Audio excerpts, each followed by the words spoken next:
Hey everybody, welcome back to Tech Odyssey. So today I'm here with something really special. Well, at least it's really special to me. I finally got my hands on a Razer phone. Now I wanted to get one of these when they first came out in November of last year, but I was torn, already committed to a couple other devices. I picked up the Note 8 last year and then I ended up ditching that and getting the iPhone 10, which was a terrible life decision because I absolutely hated it and got rid of it. And then I kind of got the Pixel 2 and I played with that for a while. All of those times I passed on the Razer because I was worried whether it was going to be a legit, real deal phone because it was their first time making a phone. So I was like, I just couldn't buy into it, especially for $699. But I picked one up for $399, and today, today is September the 11th. I got it a couple days ago. As far as I know, the sale is still on through Razer's website. You can get one for $399 right now if you use the code WOOHOO. It's like WHOO. I believe. Use it straight to their site at checkout. That's how I got mine.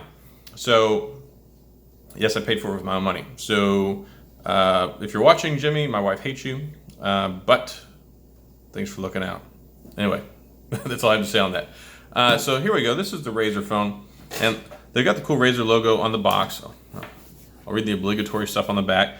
So we got a Razer phone, 64 gigabytes of internal storage, which is really good, especially for last year's model phone.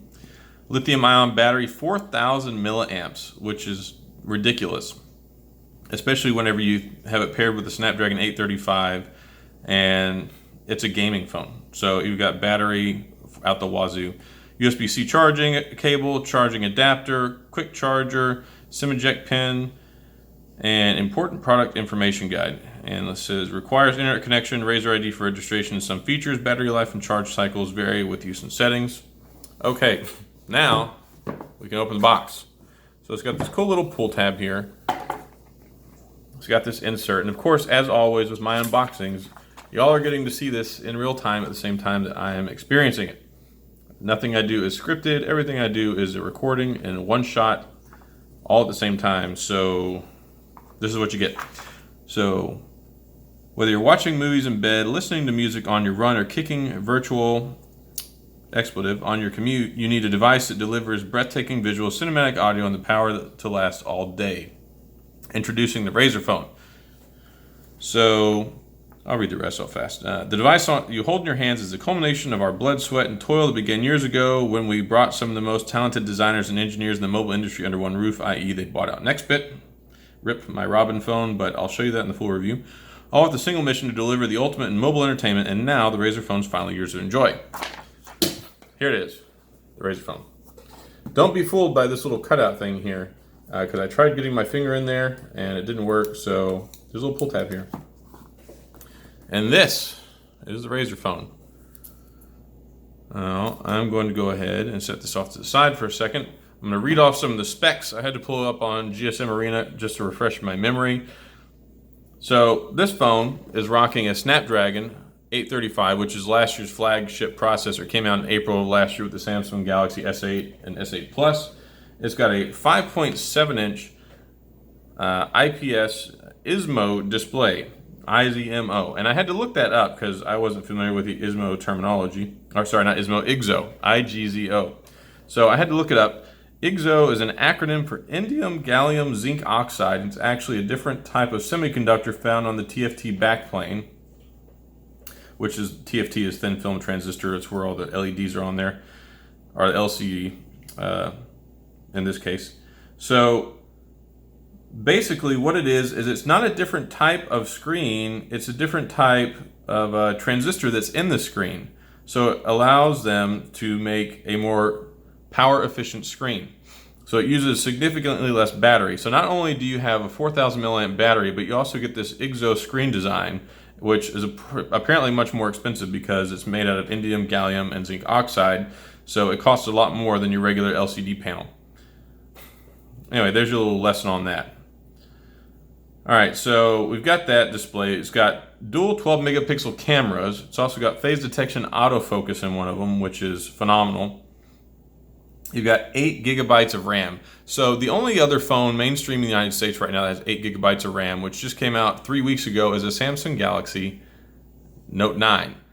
And the base model only has 6 gigabytes of RAM. So we're talking 8 gigs of RAM in here. It's got a 4,000 milliamp battery. It's got a power efficient, super bright LCD panel in here. It's got your Quad HD, which is really good. And then it's got a 515 pixel per inch density, which is just the bee's knees, especially in this 5.7 inch screen. It's Corning Gorilla Glass 3, which is personally my favorite out of the last 3 generations, whether, you know, up to 5 now. I don't really like 5, but 120 hertz refresh rate on the screen. So that means that you get super fast images on your screen. So whenever you have that 120 hertz, it minimizes all that screen blur and makes it look much smoother, much clearer whenever you're watching video and playing games, which is ideal. It's a gaming phone. It is upgradable to Android 8.1, which is currently running. I don't know about this one, if it's got 8.1 on it already, or if I'm going to have to go ahead and update it as soon as I turn it on, but it's up to 8.1. So 64 gigs of storage. You can put a micro SD card up to 512 gigabytes. The second 12 megapixel camera on the back has 2 times optical zoom, so you get the double zoom, but you don't get all the pixelation because it's a true zoom and not a digital one, which is really good. The front-facing camera is 8 megapixels, which is nothing to scoff at. And it's got USB-C for the charger. So, let's take this plastic off. Sorry about all the rundown. I like to be as educational and informative as possible whenever I go through these reviews, so you know exactly what you're getting yourself into. I already have a screen protector for this and a case in the other room, so I'm going to put the screen protector on immediately when I get done with this. But this is just a beautiful looking phone. It's got this solid metal body. I think it's aluminum. I'll have to double check that. You got your fingerprint sensor over here on the right, and if you're familiar with the Nextbit Robin series phones, that's where they got this from. And I'll show you in my next video. I actually have a Nextbit Robin. I still have it, and it was one heck of a phone. I got it cheap when they were already dying. Once this got bought out by Razer, and they basically said, we're putting the phone on life support, you have a year. So you got those beautiful dual 12 megapixel cameras on the back. Over here you got your volume buttons up and down. There's no smart assistant button, which makes me very happy. USB-C on the bottom, and then you got the dual speaker setup here on the front. So you've got full stereo speakers on the front. So you got that 5.7 inch super cool IGZO display, which is also IPS. And then you have the dual speakers balancing out on the side, so you get all that amazing sound straight up front. Let's power this baby up. There we go. Razer logo powered by Android. Let's see what else is in the box. If I can get the rest of the stuff out of the box. There we go. That's cool. It just kind of opens up like a portfolio. So we got little boxes in here. This looks like the documentation. That's cool. Oh, it's got a Razer SIM ejector tool. I like that. A little bit of creative ingenuity there. Let's see what else we got. This looks like the USB adapter for a headset. So you got foam inserts in here. They really pulled out all the stops with this stuff. If I can get it out. It's presently kicking my butt.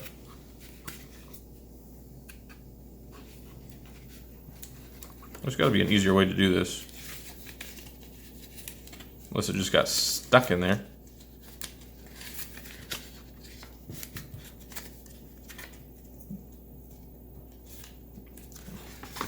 There, finally. Sheesh. Alright, so there's your USB dongle, USB-C to 3.5 millimeter. That ain't going back in the box. This looks like the regular USB-C charging cable. Hopefully this comes out a little bit easier. There we go. Apparently all I need to do is pull the pull tab, so I'm officially an idiot. Alright, so got this nylon braided USB-C cable, which looks pretty short, probably 1.8 feet if I had to guess. And then this is our power brick. This one just slides out. That is a pretty massive power brick, but it does have quick charge on it, so that's good to go straight out of the box. 2.67 amps, so that actually charges, should charge a little bit faster. There we go. Set that off to the side. And I guess it doesn't come with earphones. That's kind of disappointing. Oh well. All right, so we got our USB cable, we got our power brick, we got our documentation with our SIM ejector tool, and we got our little USB dongle there. So there we go, all the box stuff. And here is what the phone looks like with the screen turned on. Ta-da. As you can see, I haven't done anything with it yet. I just turned it on, so you're seeing everything I'm seeing for the first time. But this phone is absolutely gorgeous. I'm going to set it up, and I'm going to do my initial review here probably tomorrow, the next day. Go ahead and get it out of the way so y'all can see a little bit what this phone's about, and I'm super stoked about it. It's got a nice weight to it as well. This all-metal body, I'm totally digging. So I'm going to go ahead and install my screen protector on here. It's a Spigen one. I have a Spigen case, so I'm going to go ahead and do the video of that while I install it. So if you want to watch 10 to 12 minutes of me fiddle farting around trying to install a screen protector, that's sure to be enjoyable for you, I'm sure. And as always, thanks for tuning in. This has been the unboxing video of the Razer phone, and more content to come on this and other things. So as always, please hit the subscribe button, hit the little bell. Apparently you need to do that so you can get notifications for all my videos. And that's all I got. See y'all next time.